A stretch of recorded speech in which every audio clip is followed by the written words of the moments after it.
Let's go back to the breaking news that Sir Edmund Hillary has died.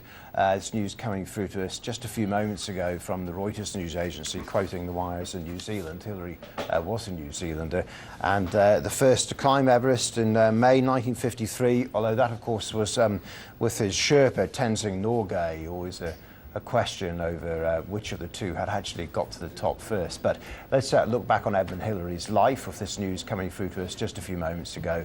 David Shuckman reports. Sherpa Tenzing and Edmund Hillary, the first men to reach the roof of the world. It was 1953, and this was the first successful bid to conquer Everest. It was the 11th attempt in 30 years. Some had tried and perished. But with careful planning, this British-led expedition was confident it would make the top.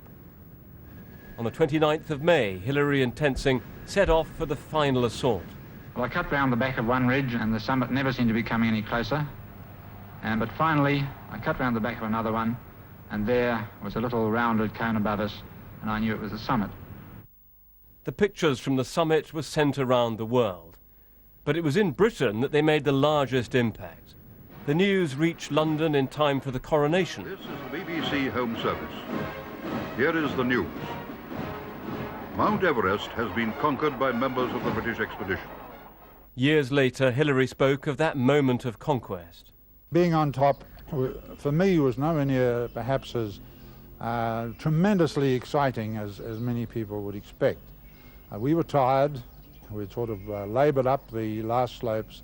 We were now on top. I felt a sense of quiet satisfaction and also a little sense of surprise, perhaps.